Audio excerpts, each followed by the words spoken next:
Pasca pemilihan dan penetapan Presiden dan Wakil Presiden terpilih, Prabowo Subianto dan Gibran Rakabuming Raka oleh KPU beberapa waktu lalu, memunculkan wacana pertemuan antara Ketua Umum PDI Perjuangan Megawati Soekarno Putri dengan Presiden Joko Widodo. Wacana pertemuan kedua tokoh bangsa ini menjadi perbincangan di tengah publik, termasuk di dalam internal PDI Perjuangan. Namun sepertinya pertemuan keduanya kemungkinan kandas, mengingat Sekjen PDI Perjuangan Hasto Kristianto sempat mengutarakan sikap pengurus ranting dan cabang partainya di daerah tidak menyambut alias menolak pertemuan tersebut. Sebelumnya Hasto juga pernah mengungkap tidak ada pertemuan antara Megawati dan Jokowi usai Lebaran. Hasto menyebut pertemuan hanya terjadi dengan pihak yang memperjuangkan kepentingan bangsa. Pernyataan Hasto ini lantas mendapat kritik dari relawan Jokowi yang menyebut Hasto sebagai penghalang. Lalu publik bertanya, mungkinkah Megawati secara pribadi akan menerima dan bertemu Jokowi? Tim TV One mengabarkan.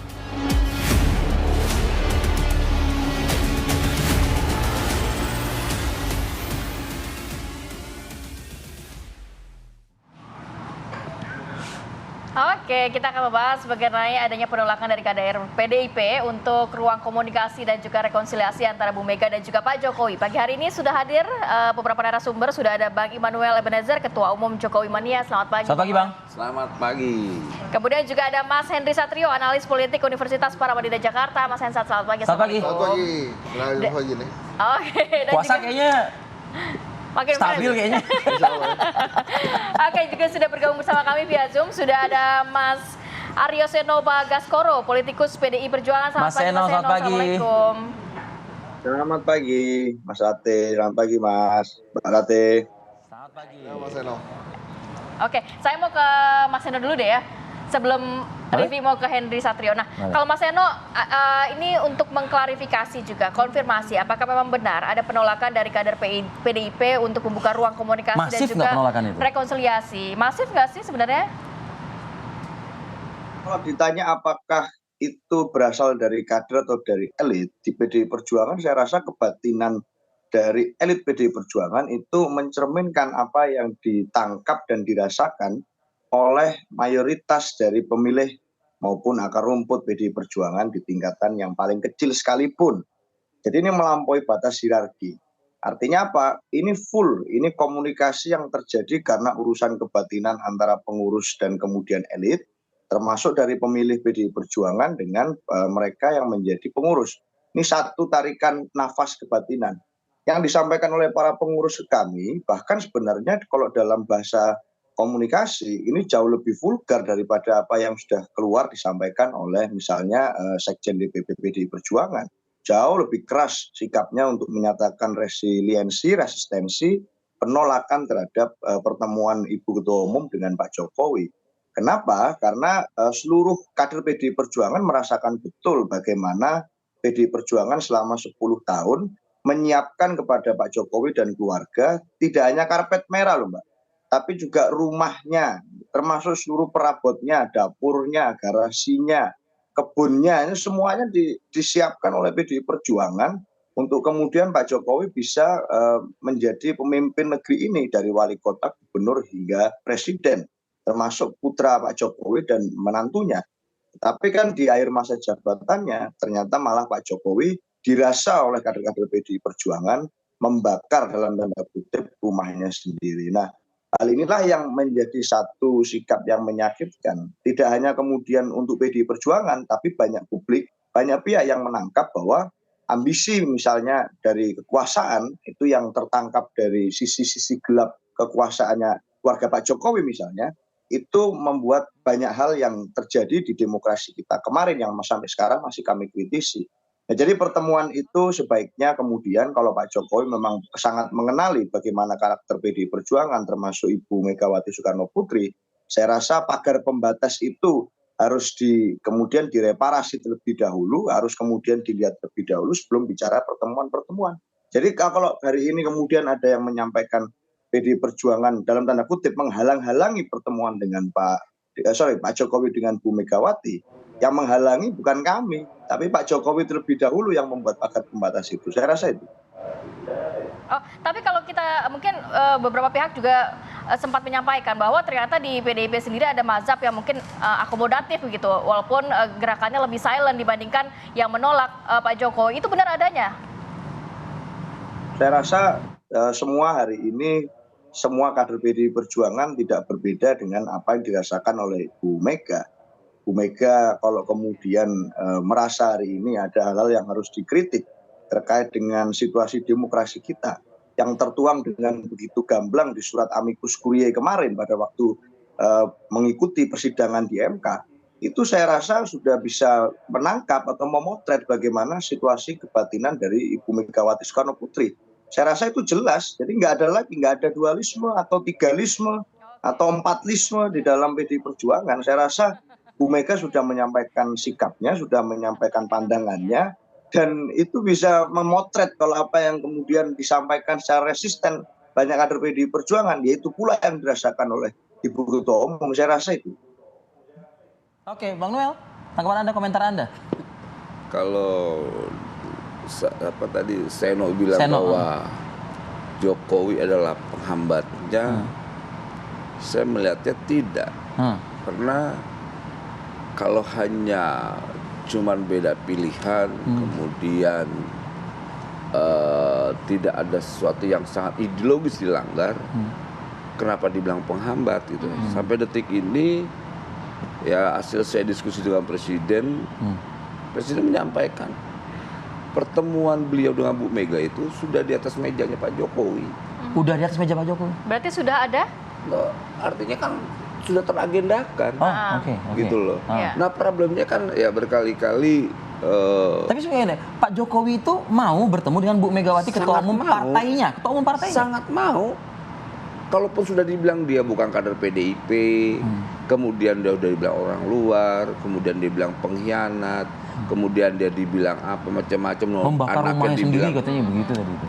Menurut Pak Jokowi enggak. Itu ya apalagi nih, ini PDIP ini partai ideologis, partai besar. Kalau anggap aja gini, Jokowi itu tidak akan mempengaruhi partai yang sudah besar ini. Ya.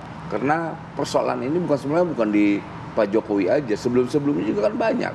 Dari kasus gubernur, bupati yang loncat-loncat, PDIP kan mengalami hal ini. Gitu. Artinya ya PDIP harus belajar juga nanti dalam proses pengkaderannya. Ini harus menjadi evaluasi di internal PDIP agar kenapa? Nanti tidak lagi setiap orang yang masuk ke PDIP itu menjadi kader instan ya, kader instan. Karena kan selama ini tanpa proses kaderisasi. Kalau Seno lantas semuanya itu kan proses jenjang. Namanya kader itu inti. Gitu, itu namanya baru dibilang yang bisa dikatakan kader itu inti. Proses jenjang politiknya ada gitu. Bukan karena ketokohannya kemudian masuk ke sebuah partai yang sangat ideologis, kemudian langsung dibilang kader, nggak bisa. Partai itu harus prosesnya ada gitu. Nah, makanya saya bilang dari awal, dari dulu nih sebelum pernyataan saya sering sampaikan, Jokowi dari mana kadernya? Dia hanya anggota. Kalau anggota bisa dibilang kader, nggak bisa juga. Tapi berarti tetap kalau Anda melihat anggota bukan kader, berarti tidak ada tanggung jawab terhadap partai sendiri? Ya tidak ada, namanya anggota, dia mau kemana terserah dia. Karena proses ideologisasinya belum ada. Gitu. Bang Noel, tadi Anda mengatakan bahwa pertemuan Pak Jokowi dan Bu Mega ini sudah ada di meja Pak Jokowi, dalam arti diagendakan. Tapi kenapa sampai sekarang juga belum bertemu? Biasanya Lebaran ketemu begitu ya. Apakah pintu yang tertutup dari PDIP? Atau gimana? Ya jawabannya kan berkali-kali Pak Hasto ya, tapi saya yakin pasti ada pertimbangan-pertimbangan yang terus ya saya tidak tahu, tapi saya punya keyakinan lah ya. Memang ada beban psikologis di Bu Mega, entah kenapa saya juga tidak tahu. Biar gimana pun ya Bu Mega ini kan pimpinan partai perempuan yang paling tangguh yang kita lihat dalam proses politik demokrasi ya, apalagi dulu memperjuangkan demokrasi sudah selesai. Sebenarnya Bu Mega ini tokoh rekonsiliasi, karena saat dulu kita ngelawan Soeharto, ngelawan Orde Baru, yang bisa menghentikan itu Bu Mega, hentikan. Gitu. Nah, kita suka dengan Bu Mega, suatu suka sekali, dan sampai detik ini, ya perjuangan Bu Mega yang terakhir hari ini kan bicara tentang konstitusi. Dia mungkin ada kepekaan dia soal ini ada sebuah problem konstitusi kita yang hari ini mungkin di mata beliau ya ini tidak baik dilakukan oleh Pak Jokowi mungkin. Tapi dalam hal ini ya kita melihatnya ya sudah, kita coba komunikasikan aja lebih baik agar gini. Kita tidak mau setiap rezim berganti tapi tidak ada yang namanya silaturahmi. Saya tidak mau memakai kata rekonsiliasi. Kenapa saya tidak mau memakai bahasa rekonsiliasi? Tidak ada persoalan yang sangat ideologis. Gitu loh. Makanya saya bilang silaturahmi. Gitu ya. Jadi kalau saya boleh simpulkan, sepertinya nggak ada masalah ya antara Bu Mega dengan Pak Jokowi, tapi sepertinya ada pihak-pihak di sekeliling ketua umum partai ini yang berusaha untuk tidak. Ya kemungkinan itu iya, karena biar bagaimanapun gini, apalagi kemarin kan disampaikan ranting-ranting menolak pertemuan antara Bu Mega dengan Pak Jokowi. Itu terkonfirmasi disampaikan oleh Hasto langsung. Tapi menurut saya pernyataan itu semua tidak pantas. Tidak pantasnya kenapa? Ya ini kan partai ideologis, partai besar. Nggak pantas menyampaikan itu seakan-akan itu menjadi besar sekali.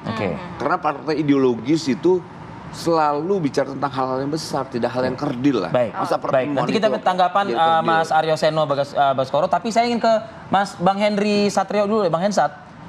Anda tadi kayaknya agak sedikit tersenyum gitu ya mendengar pernyataan Bang Noel gitu. Di bagian mana yang menurut Anda perlu ditekankan dalam hal ini gitu? Ya enggak, itu terkesima dia. Ya tadi ada beberapa hal ya, kayak misalnya bukan permasalahan ideologis gitu, terus kemudian kaderisasi PDIP tadi dikatakan. Kaderisasi PDIP dan lain-lain. Ya enggak lah, itu Pak Jokowi itu sangat bertahap loh di PDI Perjuangan. Lalu gimana orang dari wali kota terus gubernur jadi presiden kok nggak ada tahapannya? Wali kota itu jabatan, Bang. Bukan kader, dia tidak menjadi pengurus. Lah, kalau yang itu yang mesti jawab tuh Mas Seno. Nah, itu tidak kan kita udah tahu. Sabar dulu. Itu Mas Seno yang akan bisa menjawab. Tapi kalau kita sebagai rakyat melihatnya, dia ada dalam proses kadernya PDI Perjuangan. Gitu ya, dan beberapa kali dia hadir dalam rapat-rapat PDI Perjuangan dan hadir dalam pertemuan-pertemuan penting yang memang ada di ranah kadernya PDI Perjuangan, gitu ya. Terus kemudian yang kedua adalah ini pertemuan antara Pak Jokowi dan Ibu Mega ini kan harus kita lihat sebetulnya seberapa penting gitu. Jangan-jangan kita aja yang melihat itu penting. Jangan-jangan menurut Pak Jokowi itu juga nggak penting, gitu kan? Yang bilang itu tapi ada di mejanya kan udah. Noel yang bilang. Enggak, itu disampaikan, terkonfirmasi Pak Jokowi. Iya kan, kamu yang bilang. Ya bukan, dan itu dikonfirmasi Pak Jokowi. Iya, tapi ada di atas meja itu dalam bentuk apa? Apakah sudah ada waktunya atau tidak? Ini persoalan saya dengan Bu Mega hanya tinggal nunggu waktu. Artinya saya menerjemahkan persoalan agenda itu sudah di atas meja Pak Jokowi. Gitu emang ada persoalan. Kalau sudah di atas meja berdiri, berarti ini penting dong. Penting ada dong. persoalan dari penting jangan. Ini karena Pak Jokowi menganggap Bu Mega ini adalah mentor ideologisnya. Gitu. Itu nggak bisa disanggah. Tunggu dulu, itu dia nih menyimpulkan sendiri aja. Kalau Bu Mega, menurut Pak Jokowi, Bu Mega adalah mentor ideologis, dia nggak akan kayak gini. Jadi maksud saya begini, kalau pertemuan itu penting, memang penting. Siapa yang ingin lebih penting pertemuan ini? Apakah Ibu Mega yang pengen ketemu Pak Jokowi atau Pak Jokowi yang ketemu Bu Mega? Kalau menurut saya Pak Jokowi yang ingin ketemu Bu Mega. Iya, betul. Kenapa demikian? Karena dia tahu bahwa ada damage yang dihasilkan di demokrasi ini gitu. Gara-gara ya proses-proses yang memang membuat Noel sekarang tersenyum-senyum kan. Jadi proses-proses demokrasi yang kita juga bikin mengelus-ngelus dada. Maka Pak Jokowi pengen banget membuat hal ini menjadi normal lagi. Bahwa hubungan saya dengan Ibu Mega itu biasa-biasa aja gitu. Sekarang gini Mas Noel, Pak Jokowi ini kan sekarang udah jadi simbol. Simbol yang dilahirkan oleh Megawati Soekarno Putri dan PDI Perjuangan sebagai simbol kerakyatan. Sebelumnya ada nggak simbol-simbol di negara ini? Ada. Soekarno, dia simbol kemerdekaan. Kemudian ada Soeharto, dia simbol di Orde Baru yang kita sama-sama turunkan. Tapi dia adalah simbol pembangunan waktu itu. Simbol ini diganti dengan simbol yang baru. Kemudian Ibu Megawati sebagai simbolnya demokrasi waktu itu, ini lo yang ngomong ya tadi ya. kemudian dia melahirkan sosok Jokowi Simbol yang kerakyatan. dimunculkan sebagai simbol demokrasi dan kerakyatan. Nah, sekarang simbol kerakyatan yang dilahirkan oleh Ibu Mega ini kemudian punya jalannya sendiri. Iya. Yang menurut Pak Jokowi itu benar, tapi mungkin menurut Bu Mega tidak benar. Nah, akhirnya rekonsiliasi atau pertemuan atau silaturahmi ini dibutuhkan oleh Pak Jokowi. Penting berarti kalau menurut Bang Hensat ya pertemuan ini ya. Penting untuk Pak Jokowi, tapi apakah penting buat Ibu Mega? Belum tentu. Artinya kalau memang ranting dan sekjen juga mengatakan ya ini tidak terlalu perlu, tidak terlalu penting, berarti. Nah, ini beda lagi. Kalau kita bicara PDI Perjuangan, ini ada hati yang terluka soalnya. Jadi ini berbeda Kebatinan dengan yang tadi disampaikan Mas Seno ya. Ya, jadi berbeda dengan dilihat oleh rakyat. Kalau rakyat melihatnya ini Pak Jokowi dan Bu Mega ini ada masalah nih. Ini kalau ketemu nih enak nih buat kita nih. Artinya silaturahim di level elit itu baik-baik saja sehingga kita bisa melihat bahwa tidak ada gesekan yang terlalu panas lagi. Itu mungkin rakyat melihatnya seperti itu. Tapi kalau masalah hati ini beda lagi gitu. Jadi karena simbol-simbol tadi itu, maka sekarang adalah lagi-lagi Ibu Mega punya pekerjaan rumah. Karena waktu itu dia berhasil menurunkan simbol yang namanya Soeharto, maka mungkin dia kepikiran juga, simbol siapa yang akan saya munculkan untuk menurunkan simbol yang dia lahirkan, sosok Jokowi yang 2 periode menjadi presiden. Gitu. Apakah kemudian dia merasa Prabowo adalah orang yang tepat? Karena menurut saya begini, menurut saya Pak Jokowi merasa penting sekali bertemu dengan Ibu Mega sebelum Ibu Mega bertemu dengan Pak Prabowo. Gitu. Biasanya kalau saya ngomong begini, habis itu dia iklan dulu nih. Iya. Pentingnya seperti apa nanti kita tahan dulu lah ya. Kita akan sambung lagi dan juga komentar dari Mas Seno seperti apa saat lagi tetap bersama kami.